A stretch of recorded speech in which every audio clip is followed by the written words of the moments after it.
Okay, well, shout out to producer Jim for coming up with a much better title sequence for the show. That it was giving like very atomic age nuclear apocalypse vibes with the whole countdown ticker. So that's great. Hello and welcome. yeah. So it's 11:59, 1 minute to midnight. Hello and welcome to State of Play on MintPress News. We've got a big episode for you because everyone on every platform who is anti-fascista is getting suppressed. And we here at MintPress News are also dual posting to the Colonial Outcast podcast platform, the Anti-Imperialist podcast, your problematic uncle who intermittently disappears during Thanksgiving dinners to sneak beers in the woods would hate. So we've got a big episode here for you about Hasbaristas, mass deportations to torture camps in foreign countries, and the social media influencers profiting from war. We could do a Patreon plug here because we are actually not really profiting. We are demonetized on YouTube, X, and like all platforms. So check out MintPress News on Patreon if you're picking up what we're putting down.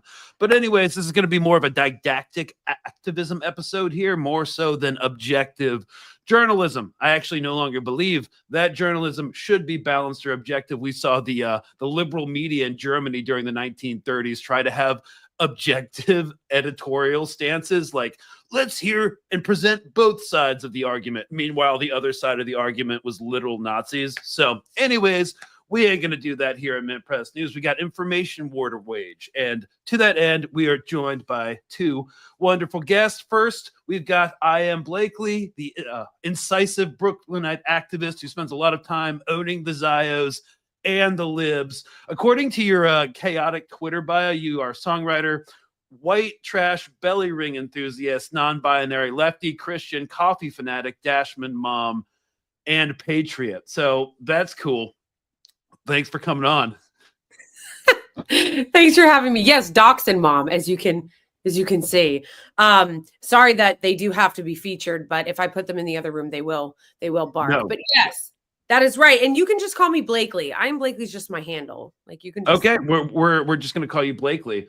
And I can see by your profile banner that you're in Bushwick, which for the non-New York audience is a neighborhood in New York City. I actually dated a witch in Bushwick in my early 20s when I was still at Columbia University. So I feel like that's a really Bushwick thing to do. Didn't work out, thank God. But anyways, again, thanks so much for coming on.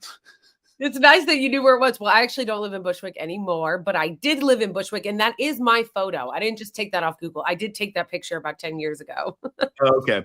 Yeah, usually when I come to the city, I either have to be like around Alphabet City in Manhattan or Ridgewood out in Queens. But yes. Love Ridgewood. Mm-hmm. Who doesn't? And anyways, speaking of other New Yorkers, we're also joined by anti-Zionist diva, capo, arch, self-hating Jew, Jacob Berger. Actor. Thank you so much. Such a warm introduction, Greg. It's quite an honor. No problem. I got you, bro. Every time I'm in proximity to you, the death threats and bot spamming ramps up. Remember they love us together, you know. We were at that stolen land sale, the clandestine stolen land sale in Queens, and I guess the Uzbeki Zionists both found out who we were, and I woke up the next morning being like, how did I just gain 25,000 followers on Instagram overnight? Because they're being petty, because they sick a bot they farm spam on us? bots and stuff like they spam bots and things like that, you know, try and mess with your engagement and things like that. Yeah, that was a pretty crazy day. My hate goes up too whenever Jacob and I put out a video together. I think a lot of his haters will come to me and they all assume I don't I guess because Jacob is Jewish and he's much more well known. You're a Jew. They think I am too. So then I awkwardly have to correct them and be like, actually, the death threats you're sending me, I'm not a capo. I'm not a self-hating Jew. I'm actually I know you can pass for a Jew. You know. Yeah, that's what they say. They say I could pass for a Jew, which actually makes sense. Now I understand why sometimes the Orthodox Jews will come up to me on the street and go, "Are you Jewish?" when I'm in Manhattan. Right. Well, here we are, all people associated in some form or another with New York City, one of the Zionist capitals of the world. So yeah, you're going to catch some heat rounds. But anyways, before we get into the main segment, and while people are still filtering into the live, I just kind of wanted to talk about Hasbara in general and some really interesting developments. I want to talk about something the Hasbaristas are freaking out about right now, and that is the Trump administration's handling of the Iranian nuclear deal. Real quick, it's very interesting watching this go down. Peace through strength. Okay, so this is Steve Witkoff, Trump's special envoy to the Middle East. He's responsible for handling the direct nuclear talks with Iran. The first round was in Oman, and now I think the next round is going to be in Rome. But one of the reasons the Zionists are freaking out is because the Trump administration is kind of like, you know what? We might actually allow them to keep their nuclear program for civilian purposes. And for Zionists, that is a hard no. It resonates throughout the world. This is not a threat on my part now. It is just a simple fact. The president means what he says, which is they cannot have a bomb. The conversation with the Iranians will be much about two critical points. One, enrichment. As you mentioned, they do not need to enrich past 3.67%. In some circumstances, they're at 60%. In other circumstances, 20%. That cannot be. And you do not need to run, as they claim, a civil nuclear program where you're enriching past 3.67%. So this is going to be much about verification on the enrichment program, and then ultimately verification on weaponization. That includes missiles, the type of missiles that they have stockpiled there, and it includes the trigger for a bomb. Yeah. Anyways, a pretty innocuous interview. Sounds very reasonable. Of course, this is like Netanyahu government's worst nightmare that we would not bomb. Right. Have talks without them. Yeah. There's no Israel with them, right? It's America and Iran having the talks, right? Right. So, and of course, one of the foundational policies of Israeli foreign policy is the Iran issue. So yeah, they're freaking out. The interesting thing watching the Hasbaristas, which we're going to get into, the social media influencers, aside from like Michael Rappaport, a heavily female, equally good skin routine though with Michael Rappaport though. He actually made a post today. He was interviewed in the Post saying that he thinks that he's not getting jobs in Hollywood anymore because he's pro-Israeli. Yes, I saw that. The Muslim-run Hollywood industry, of course. Yes. Yeah. So yeah, they're freaking out, but they don't really have any incisive commentary into the Iran nuclear deal. It's basically just all focused on the rise of anti-Semitism, and we're going to get into that in a bit. But this episode's not just about Hasbaristas, Israel influencing U.S. foreign policy and domestic policy. Because even if the Palestine issue wasn't happening, we're still seeing the same material conditions manifest as we would if it wasn't even an issue. And now we're mobilizing the term terrorist in order to basically get rid of political dissidents. So I just wanted to reflect before we really dive into the Bukele, El Salvadorian prison, world's coolest dictator shenanigans that's happening right now, that when the libs got so pissed off at the Palestine movement and said, like, sorry, that's your only issue. I'm not a one issue voter. Bro, we said from the beginning, this was all connected. Like the deportations, the anti-Palestine stuff, the weaponization of the police, the expansion of the prison industrial complex. Like, it's not a single issue. It's just like the most visible manifestation of all these things that were going on in the country before you guys got back from brunch and were like, oh shit, Trump's going to be president again. So any points on that before we get into it? No, I mean it's just shocking, honestly, to see the way things are going. But like with Iran and everything, I mean it goes to show you that the only solution is diplomacy. Like, and that's what they should be doing with Palestine too. Like, you know, because there's clearly not going to be a military solution to any of these conflicts and things that are going on. Yeah, I have so much to say about the Iran deal, but in regards to just before we get into it, just saying about the thing about how it's all connected and how the libs don't seem to understand that is they think that what's happening in El Salvador I saw a picture today from the El Salvadorian prison that reminded me of what the IOF was doing to Gaza.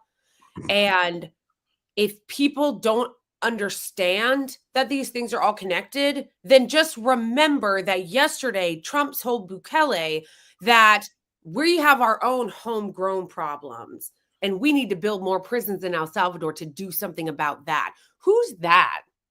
Yeah, who's homegrown? Yeah. It's you. And I'm glad you brought that up because if you want to dive into the Iran deal, we could definitely do that too because we got time. But this is his hot mic moment. Of course, conspiracy theorists were like, he intentionally he probably knew he was going to get hurt. He likes to throw things out there and test and see how the people react and stuff. Yes, exactly. He does. He floats a lot of trial balloons. Yeah, to see, like how the media is going to react. All right, well, here we go. Trump to Bukele. Homegrowns are next. The homegrowns. You got to build about 5 more places. It's not big enough. They love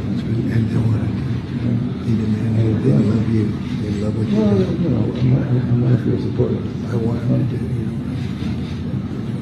homegrown criminals next. Yeah. I said, homegrowns are next. The homegrowns. You got to build about 5 more places. Yeah, that's fair. All right? Oh, yeah. I think that's the first time I've watched like that much of the clip. I didn't know there was so much laughter about that whole thing. Yeah. They're taking joy in it. They're excited to put political prisoners far, far away in an El Salvadorian. I mean, at least I'll finally get to meet all of my favorite pro-Pali content creators. We'll all be in El Salvador together. Well, hang on, Jacob. Because El Salvador is the visible place, but they have expanded and reopened Guantanamo Bay. So I think that's probably where we'd go. 3 of us. Oh, okay. Yeah. Probably. And this is all also happening as they are assaulting the universities and telling them that they're going to take away their tax exempt status. And he's amping up the attacks on Harvard because they said that they're not going to basically allow him to take it over. And of course, the so-called free speech right, the intellectual dark web of right-wingers who spent years grifting and profiting off of pretending to care about free speech are now all cheering this authoritarian attempt to take over the universities. Right. They're also cheering the mass deportation ICE raids as well. And I would like to kind of use this as a moment to reflect now that Trump has hot mic'd his intention to send U.S. citizens to industrialized torture camps in El Salvador under Bukele, the world's coolest dictator. I believe it's time to reflect again on the poem or the speech, First They Came, by German Lutheran pastor Martin Niemöller. The poem itself, or the speech itself, is instructive precisely because Niemöller was a complicated figure, right?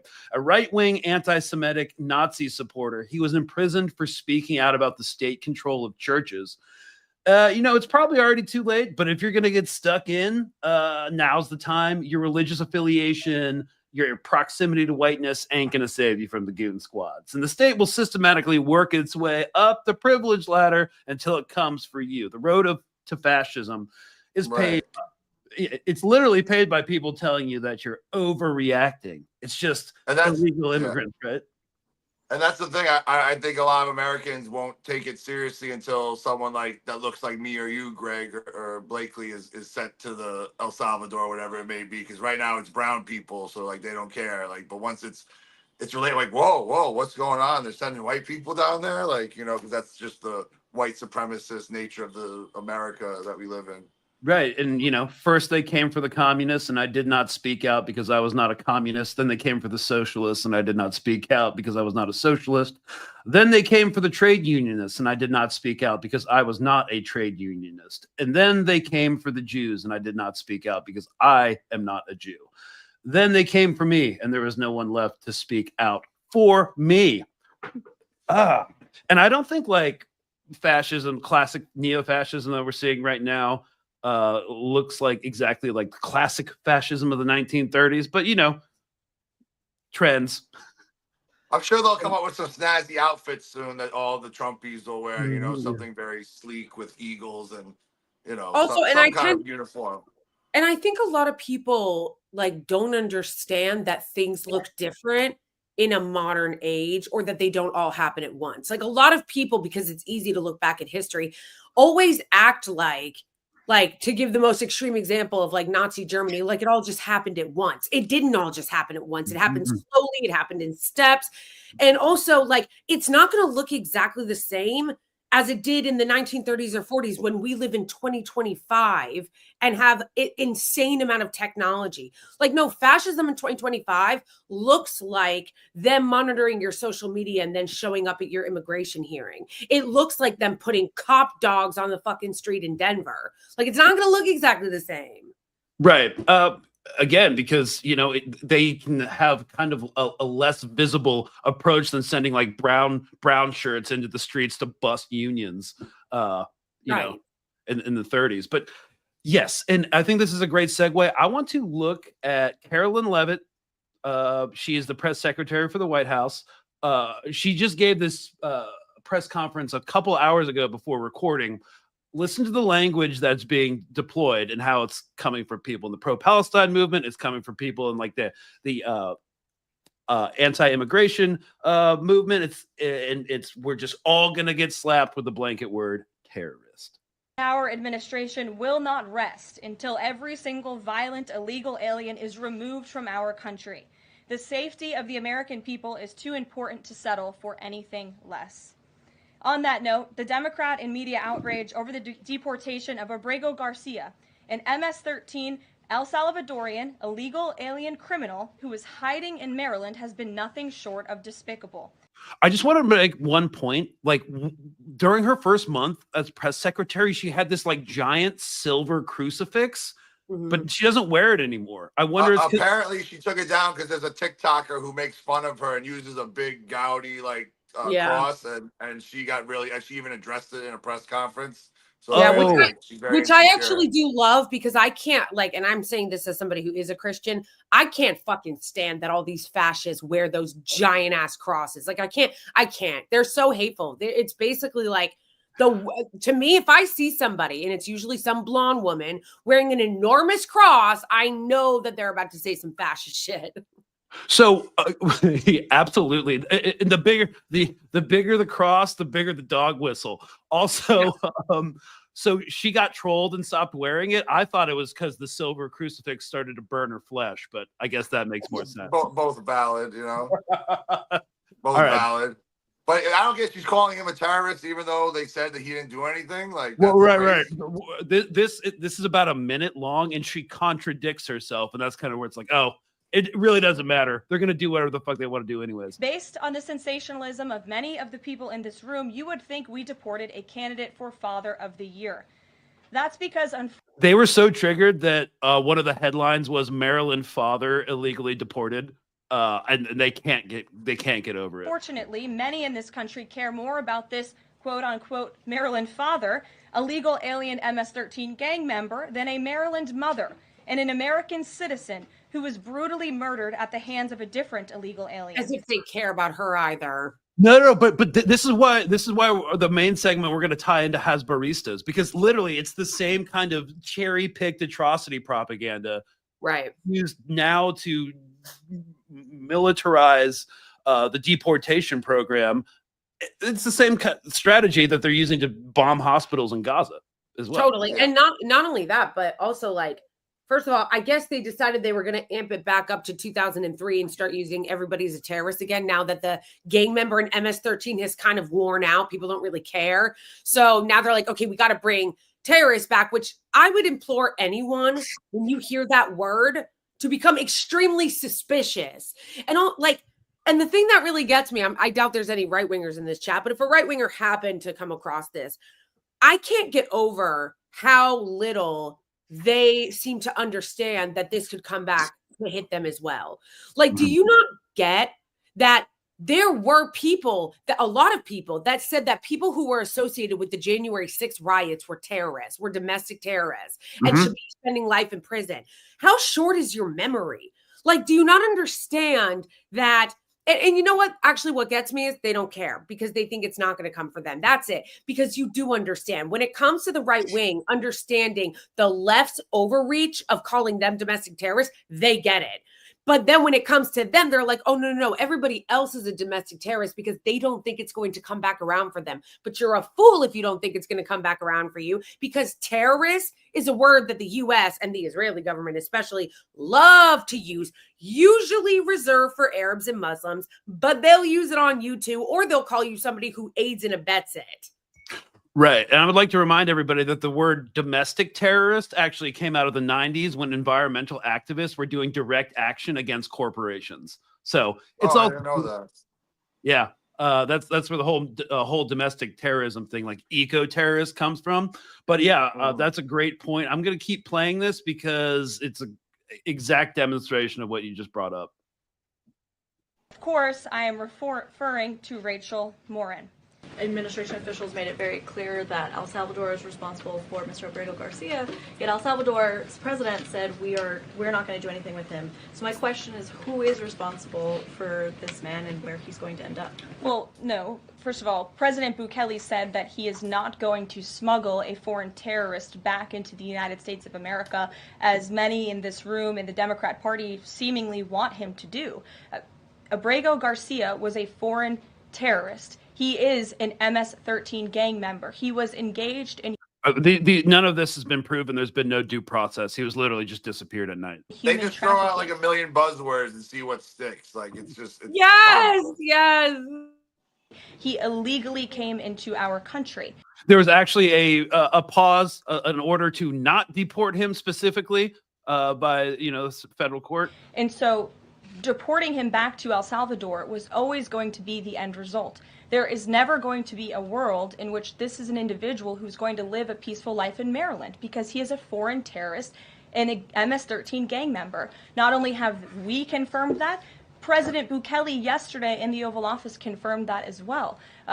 So first it's confirmed, and then she goes on to it's alleged. He went back to his home country where he will face consequences for his gang affiliation and his engagement in human trafficking. I'm not sure what is so difficult about this for everyone in the media to understand, and it's appalling, truly appalling, that there has been so much time covering this alleged human trafficker and but I thought it was confirmed. This gang member, MS-13 gang member.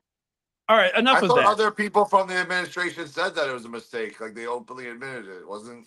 Right. Yeah. And this is kind of what I wanted to drill down on. Like, it's always clownish. Mussolini's rise to power was clownish. Like, dude's a fucking joke. but they do control the apparatus of state violence and suppression, though. So that's kind of why, that's kind of like what we look forward to. It's a clown show. It's like a violent clown show that's coming for your ass too. So anyways, guys, the fascism would be so stupid is what everybody needs to remember, is that the fascism is going to be terrifying, but it's also going to be really stupid, because that was so confused and made no fucking sense. It made no fucking sense. She hasn't checked in with her Israeli handlers, I guess, lately, because even they, as clownish as they are, still have their talking points a little bit more memorized. Right. But yeah. So anyways, now that we're talking about talking points, and we've kind of established that all of this controlled state violence, that while clownish, is also connected. And this brings up this Haaretz article from last week that caused so much backlash. And it is the Real Housewives of Hasbara. When the Gaza war is good for business, a wave of women influencers have transformed into super engines of Israeli advocacy since October 7th. The Hasbaristas seamlessly blend lifestyle content with nuance, free Zionist activism. Are they good for Hasbara? Was Hasbara ever good for Israel? It's a really great article by Rachel Fink. I mean, nothing revolutionary there you're going to find there, because Haaretz is a liberal Zionist magazine that occasionally does some pretty good reporting. But anyways, so I didn't get you. There was a paywall on the link you sent me, so I couldn't read the whole article. And I wasn't about to give Haaretz my money, so. Yeah, no, I subscribe to all of that, including like Truth Social, so you guys don't have to. But yeah, so we can get into the article. I don't want to focus too much on it, but there are some like influencers, and I kind of want to talk about this phenomena that's happening. And this is why I try to talk about to people on the right who are very anti-Israel.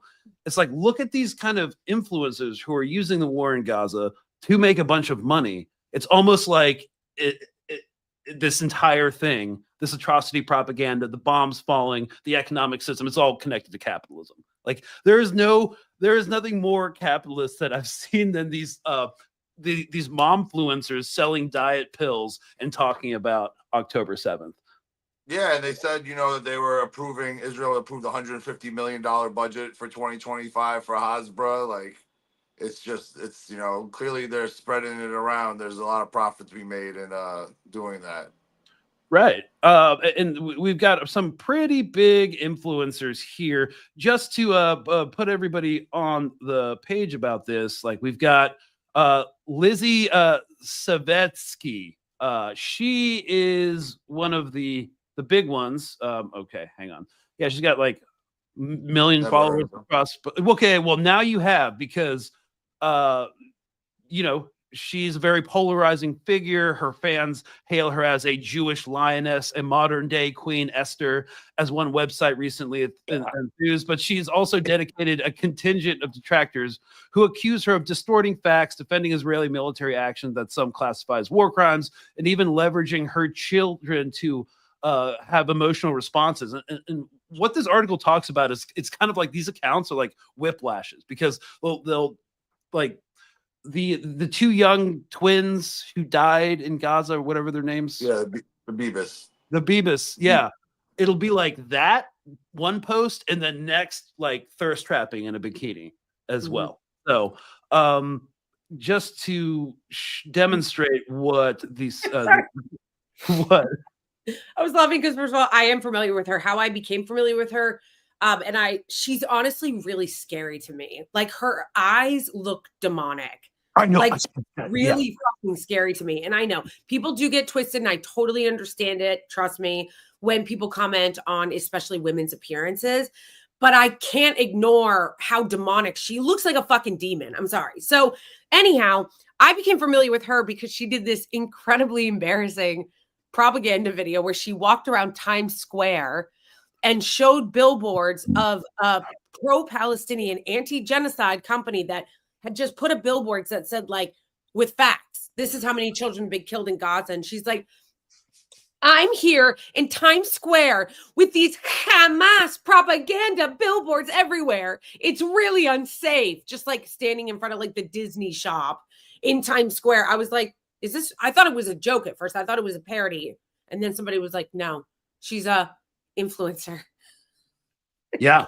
And real quick, you know, before we get into this, and actually look at the kind of Hasbara that she's pitching, you said she looked like a demon.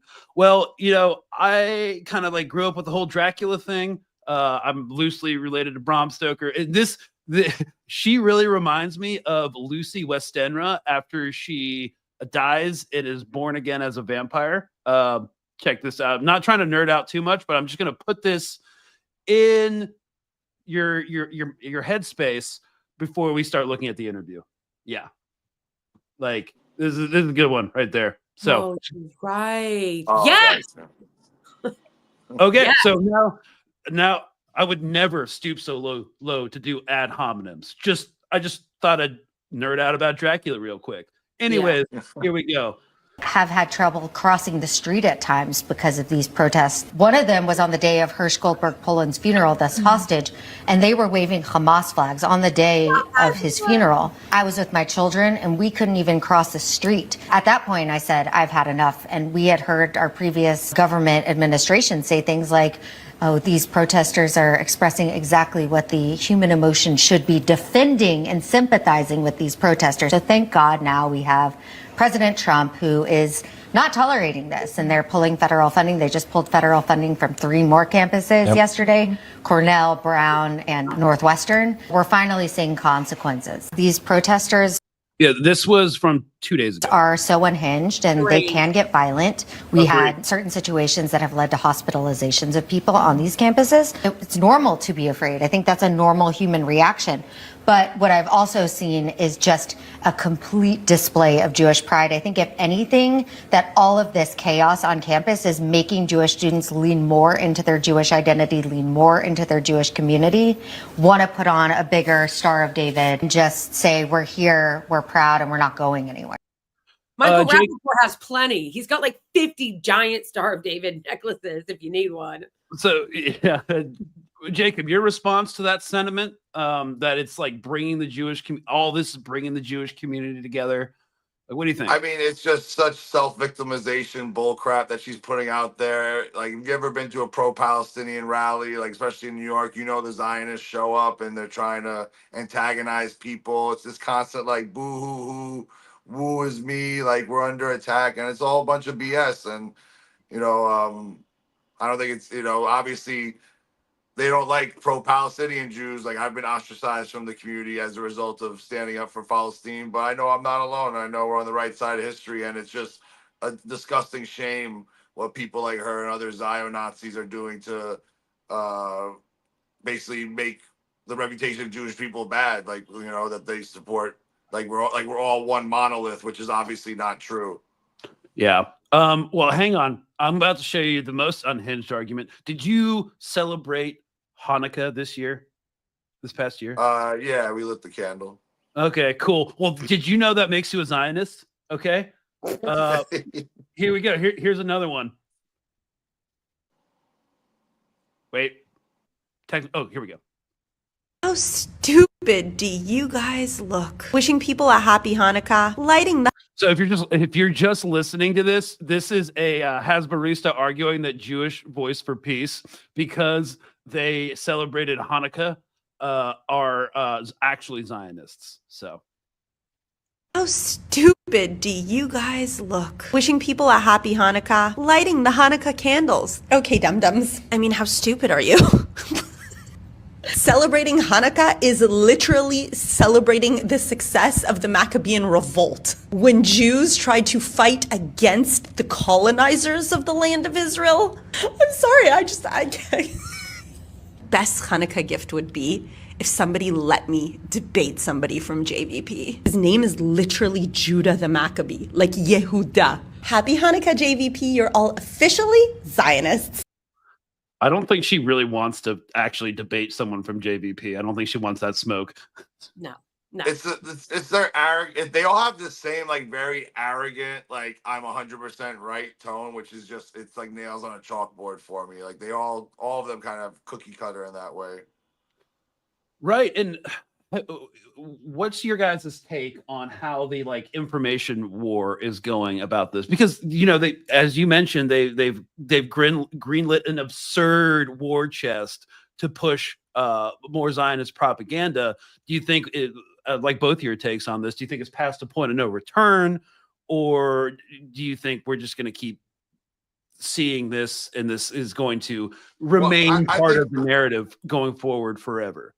Well, I think they live in an echo chamber, like, and I think most people have seen through it. Because as far as the media war goes, Palestine pro-Palestinian movement is definitely winning. I think there was a survey study just came out that showed it.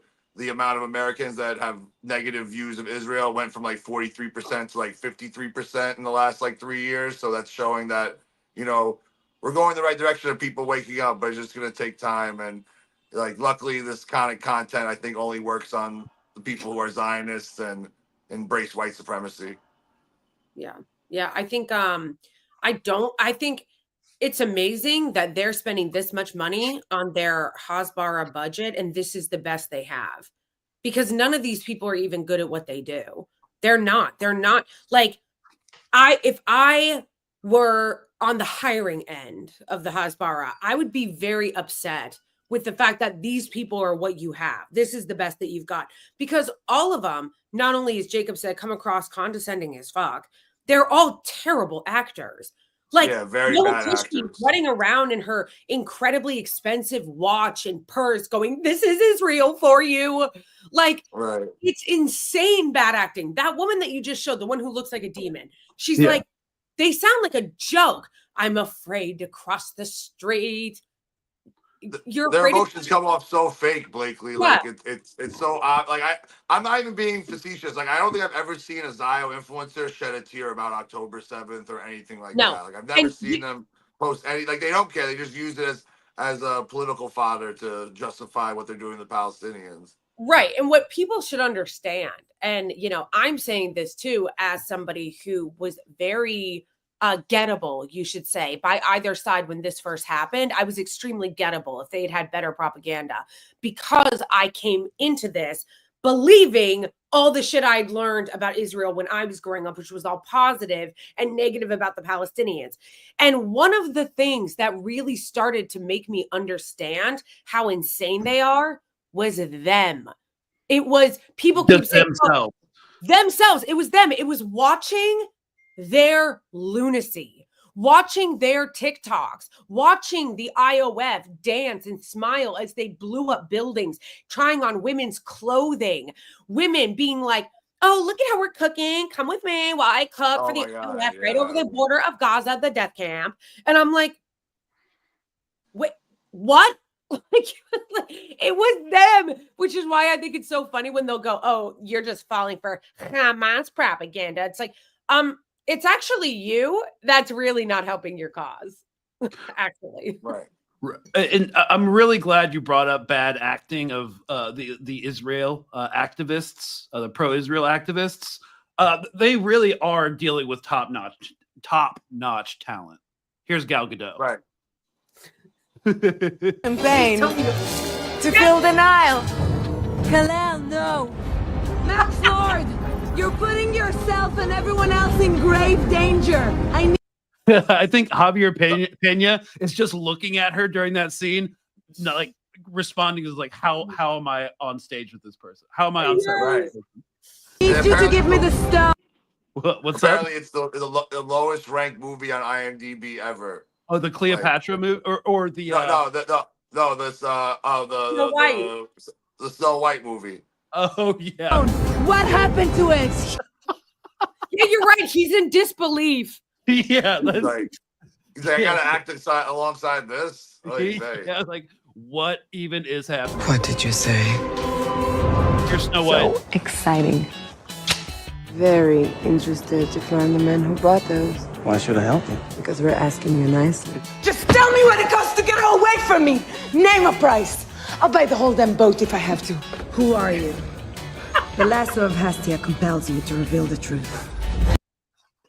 Not the lasso of Hestia. Now, who are you? Anyways, I can watch that reel 1,000 times. It's like I kind of wanted to circle back to what you said. It was the Zionists, the pro-Israel supporters themselves. It's like there's something completely soulless about everything I just watched in that clip.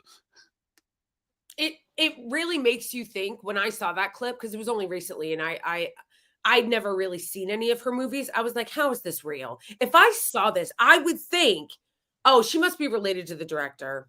Because how else would she get in this movie? This woman cannot act. Well, she literally just paid for her own star on the Hollywood Walk of Fame, because I didn't know this. Apparently, people pay for those. That's not, like you pay $75,000 fee, and then there's a yearly fee to maintain your star on there. So it's not like she got it through good acting or anything like that. That was probably Israel probably covered the fee for her, you know, because they're obviously she's their shining star for in American movies, I guess. Yeah. So I guess I don't know if you want to get into this, but you just came back to the States for an acting gig or something? Yeah, I was working on a show, you know, big Hollywood show. I can't say exactly what it is, you know, until it airs and everything. But, so that's pretty impressive that you're getting bigger gigs now, especially with your dirty terrorism activism. Are you surprised? I mean, ironically, I booked more legit TV film work in 2024 than I did in previous years. I'm sure there's been situations where my support for Palestine has maybe not gotten me an audition or something like that. But, you know, I've been booking and stuff and very happy. But Jacob, we were told by Michael Rappaport that he's not getting any gigs because... Oh, it's because Hollywood is obviously a Muslim Palestinian pro H group society. You know, that's why I made a call to you know, the people. Yeah, what she's talking about, chat, is he came out today and he was crying about how he's not getting gigs in Hollywood because of his pro-Israel views. Because of his pro-Israel views. What? I mean, he might not be getting it because maybe the studios are looking at people like him and Gal Gadot as a liability now, because any project they're associated with is going to get boycotted by the pro-Palestinian movement. So I'm very happy about that they're looking at those people as problems to bring onto their project. So do you see a shift coming? Because I'm very torn about this. Like at one point, I'm like, yeah, they lost control of the narrative. They're never going to be able to recover their like soft power, their influence in the same way. But at the same time, we have the current administration now deporting people, calling them terrorists, but also we're terrorist supporters. So it's kind of like, yes, there is something hopeful about it, but it's also Hollywood is definitely like, you know, a lot of Jewish people run Hollywood and a lot of them are Zionists, but I every passing month you see more and more celebrities starting to speak out and be not afraid. And, you know, if we're all speaking up, like what are they going to do? Like, you know, I actually don't think it's helping them as much as they think, because think about the pro-Palestine activists are just doing it because we actually care about what's happening. They're having to pay millions and millions and millions of dollars in order to prop up and astroturf all these incredibly bad actors. And it's not, I don't think it actually is helping them, because like we talked about earlier, by polling data, they're losing support and they're not doing anything to help their case. Do you think that suppressing people's speech and deporting them is going to help? I mean, I don't think that this is helping. They're basically like literally telling Americans, you're not allowed to criticize this foreign government. And if you do, we'll disappear you, or we'll fire you, or we'll take away your social media. You think people don't notice or see that? Yeah. It's pissing people on the left off. It's pissing centrists off. It's pissing people on the right off. Of course, like some people on the right hate Israel for problematic reasons. But you know, I don't think they're going to get any new supporters. At the very least, we could say that. Yeah, I mean, I think it's just, this is a movement that's going to take decades. It might take the rest of our lifetime before Palestine is free. Like, you know, for as long as Zionism has existed, it might take just as long to get rid of it. But, you know, the important thing is we're at the turning point in history, and, you know, justice does lean towards the light. Right. And I suppose one point I wanted to make before we circle back to these Hasbaristas, of course, Noah Tishby is the queen bee of that entire ecosystem, and we're going to look at it. There is a kind of like a difference in content. If we look at the social media posts of people on the Palestine movement, like Stop Cop City, like any of these social justice issues, they're also not dual posting thirst traps and like cooking videos, being like, let's make, Jewish like matzo ball lasagna. Because I think that's what I'm about to download by Noah Tishby real quick. But yeah, I was just wondering, do you think there's something completely like superficial about like the content being put out by these people? I guess that's a really basic question, but if you had like any penetrating insights into it and like how I think a lot of the Zionist creators are using this moment to try and create an audience. A lot of them had no real following before October 7th. I differ in the sense that I've been viral since 2017. I've been around for many years. I had billions of views beforehand.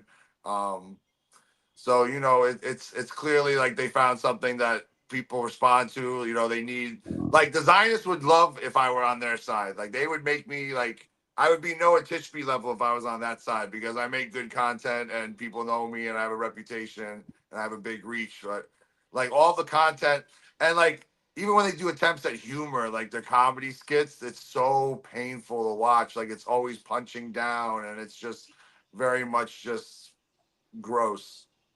It's empty, like their attachment to the land of Palestine. Like, it's just empty. It doesn't have any roots. It doesn't have any, because here's the thing. I don't actually think it is bad in and of itself if you're trying to push a propaganda message to do it through regular content.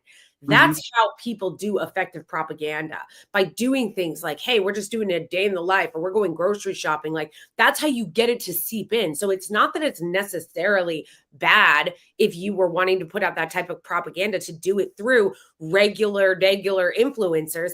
It's that it's so obvious. It's that they're bad at it. Like, it's not good. That's why they try to go after different influencers now that are not Jewish. Like I always forget that black guy's name that has the dyed blonde hair and he wears the deranged genocidal fake Israel Palestine. Yeah, went to follow scene with Noah Tishby and stuff. Yes, I forget his name. I think, or something.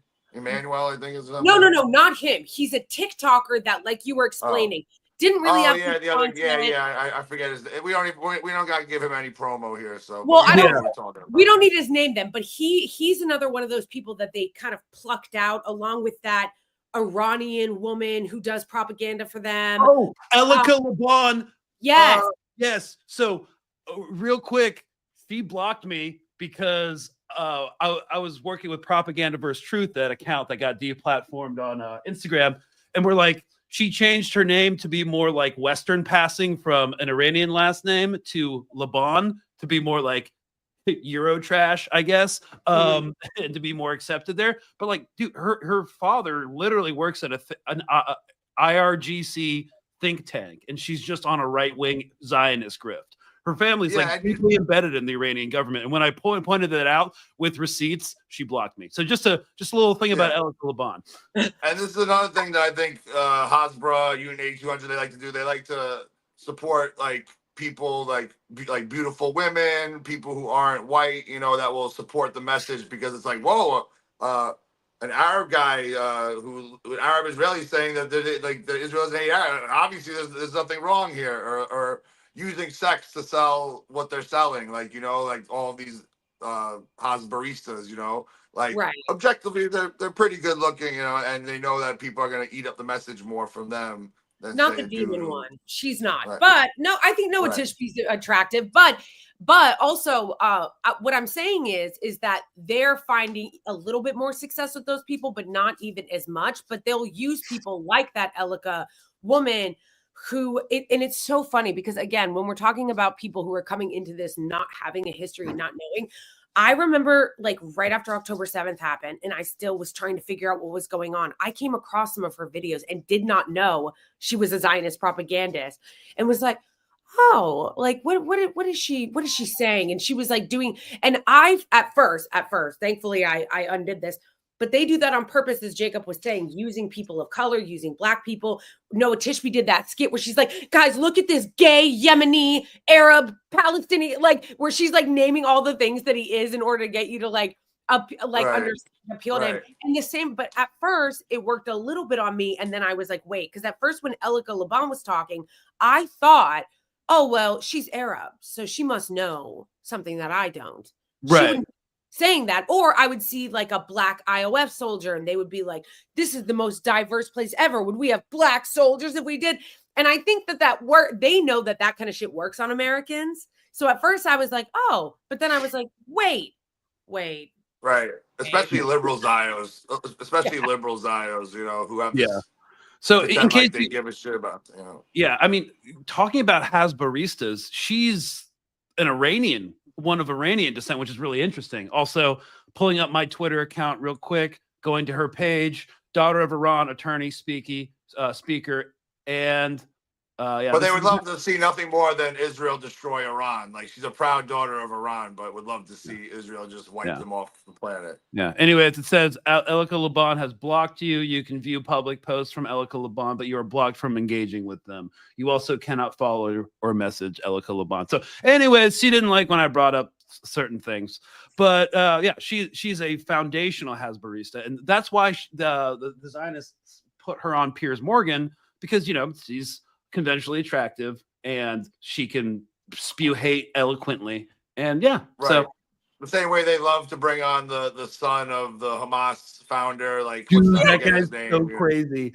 Speaking of scary, that guy is terrifying. Speaking of people who look evil, I don't know if I ever go on with that guy, I'll be like, dude, I can see all like the evil shit swimming behind your eyes. You want me alone in an interrogation booth so bad, don't you? Yeah. He looks like, and I don't know if anybody in chat will like know what I'm talking about, but the cartoon that came out in the 90s, the late 90s, Anastasia, he looks like the cartoon Rasputin in that cartoon movie. That's what son of Hamas guy looks like. Yeah. So real quick, just to kind of like round this off here, now that we got like 10 minutes left, I did want to kind of like go into the propaganda. I think Noah Tishby is probably like S tier in terms of the propagandists, because you talked about like this day in the life thing. Like, we're shopping, we're cooking, and just so y'all know, because we don't want to be in an echo chamber either, this is what they're literally cooking up. Come on, sorry, I'm bad at tech. I got like 50 zillion videos up right now. Here we go. Passover, and we are here again today with Phil Rosenthal is here to eat with me. My mother once made matzah lasagna. Is it good? We think she found this recipe in an anti-Semitic cookbook. Even the cat wouldn't eat it. Do you have any favorite memory from Passover? My family had some very Orthodox relatives in New York. 6 hours later. Before a shtickle of matzah, before anything to eat. And all you're doing is, you're like, when do we eat? We're using... Yeah, so it's kind of jarring, as I said, seeing like those videos juxtaposed with like bomb more hospitals in Gaza. It's also gross that, to me, the way that I just think it's disgusting the way that they use really cool parts of Jewish culture to do propaganda for a genocidal regime. Like, I've said this many times that I'm like, when people are like, oh, Jews are unsafe in New York or wherever, I'm like, no one has done more damage to Judaism and makes Jews more unsafe than clowns like that and the state of Israel. Yeah. Agreed. I have the chat has a question for you, Jacob, saying that you're in the industry. Yeah. I wonder how long it will be before Hollywood produces an October 7th movie featuring the Hamas rape hoax, a spectacular lesbian heroine rescue scene, and Michael Rappaport as a Zionist Rambo. Thoughts? I'm sure it's in the works. I'm sure that they're doing something to make that happen. It's it's a good pitch. Maybe we should copyright that, Skyjacker, before they You take know, it from you. you know what we need to do next time you're in next time you're in New York City, we need to get a bunch of coke and write the screenplay. Yeah, that'll make it happen. The funny thing is, me and Michael Rappaport used to be friends in real life. For the funny thing, you know, we knew each other since 2017. Since I went viral, I used to repost my videos and stuff. So Wow, it's just fun. It's just fun, and we kind of look a little bit alike. So it's kind of funny. We both ended up on opposite ends of the spectrum when it comes to Palestine and Israel. I don't think you guys look alike. I thought Michael Rappaport was like an Irish white trash Boston person. That's what I thought. I had no idea. Well, you're right about the trash person, you know, but yeah. He Well, posts also, about me. He collabs on people's posts that make videos about me and stuff. It's very funny. Yeah. wow. Yeah. Oh, did he? The other thing I was gonna say is they haven't made an official Hollywood movie yet, but they did make that October 8th movie that they released. Oh yeah. Documentary, yeah. And Yeah. they pushed that. And it's great. Like that got distribution everywhere, but No Other Land, which is an Oscar-winning documentary, can't get any distribution in the United States. You know. They're also pissed about the documentary film, The Encampments. Yeah. You know, Yeah, we both saw that as well. Yeah. They're super salty that it's like the best-selling documentary. Yeah, I just saw it in the theater like last week and it was great. It was really, really good. I cried during it. Like it was hard to actually watch some of it, but it was moving. Yeah, and it's just double infuriating for me because, like, you know, well, Greg, you went to we both are Columbia graduates, you know, so it's like very disturbing to see our alma mater like go down this route of fascism. And I just read a thing, I think tomorrow, that there's going to be a Trump official that's basically monitoring everything that goes on in Columbia to make sure that they fall in line with everything that they said they would, so they don't lose their funding. I mean, it's shameful. Yeah, but then again, you know, when I was doing a tour, when I was getting out of the Army and I was applying to colleges, I went up to the campus, and you know, on the tour, the student tour, they were talking up like how Hamilton Hall was occupied during the anti-Nazi protests in the 1930s. It was occupied during the Vietnam backlash. It was occupied during South African apartheid. And these are things. But here they're wrong. But here the students are wrong. You know, on this thing, the students are wrong. But what I'm saying is that always, if we look at Columbia University specifically, the administration was always incredibly hostile to any of these progressive movements. Right. I don't think there's been such a big crackdown, though.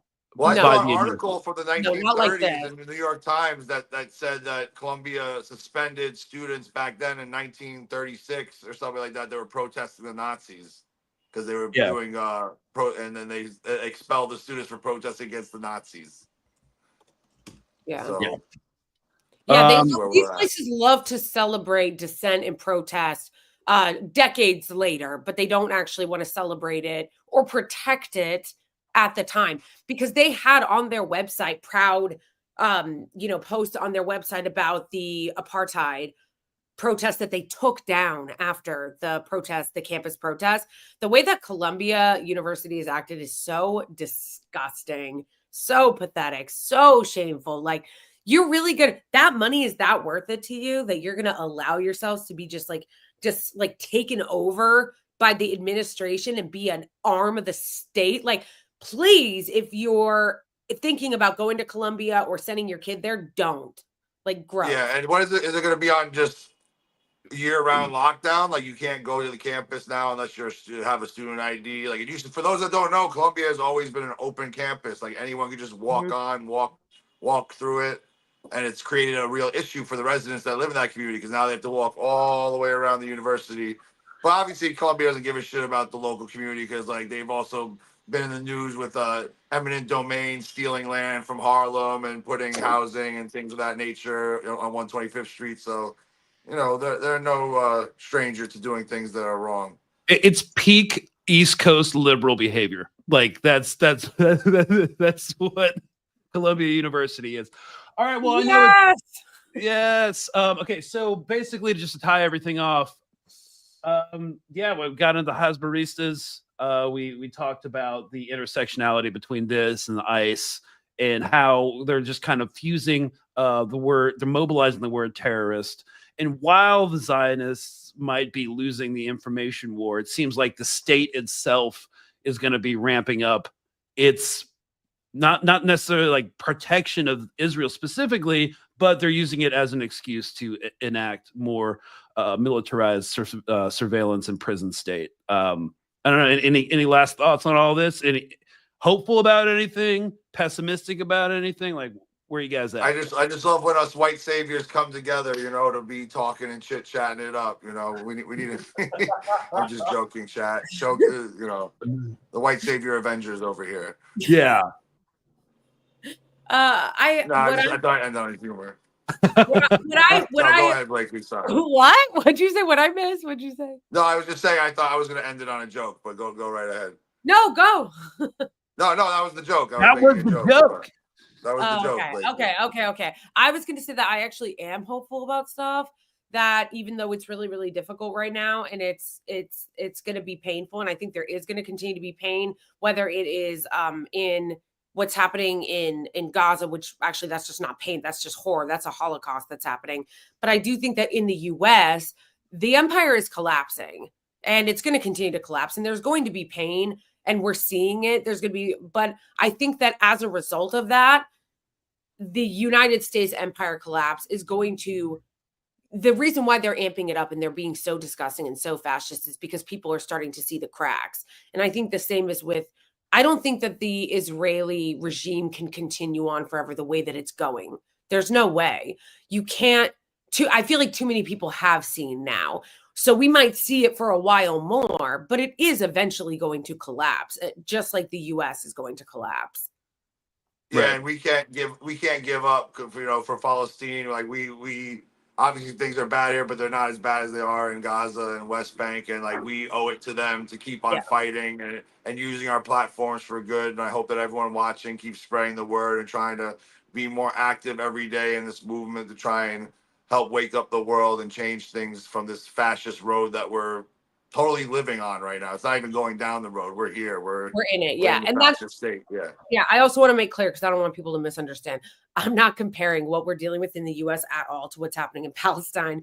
What they are dealing with is a Holocaust. And we still, even with the crackdowns here in the US, are incredibly privileged. Even those of us who are poor or who are struggling are still immensely privileged, especially compared to what people are going through in Palestine and Gaza and in the occupied West Bank. And I think that we have a responsibility as Americans to continue to advocate for them and fight against this fascism and our money being used to Holocaust them. Right. And the best way to motivate people to do that is to be like, hey, man, you're next, bro. Get involved. You should fight for Palestinians on their behalf, before it comes for you. So if you're just going to be a selfish asshole about it. But anyways, I think everyone here is capable of like empathy and so I don't think that's necessary for people in this chat. But that was an excellent call for action, guys. Thanks so much for your time. We are at the end of our little chit chat conversation. You can find Jacob Berger on TikTok primarily and Instagram as well. Anywhere else? Anything you want to plug? Jacob Berger actor there, and thank you everybody for supporting. Make sure you like and subscribe to every creator's thing, because obviously we know that social media does suppress anti-fascist, pro-Palestinian content. So if you want to support your favorite creators, just make sure you turn on their notifications, sign up, whatever it may be. We appreciate it. Yep. And you can find I Am Blakeley. They're on Twitter, TikTok. Do you do TikTok too? And Instagram? Yeah. Okay. Yeah. TikTok, Instagram, YouTube. Still fighting with YouTube. Still fighting the fight with YouTube. But yeah, all of them. All right. Well, you can follow we'll them. Post one of our videos tomorrow, Blakely, because we met up when I was back in New York, Greg, and we shot a bunch of content. So that's awesome. Look out for our little collabs. All right, yeah. So be looking out for that video tomorrow, the next day. Thank you all so much for watching. Thanks to our guests for their time. And we will see you next week on State of Play on MintPress News. And screw the Hasbaristas. See you next time. Free Palestine. See y'all.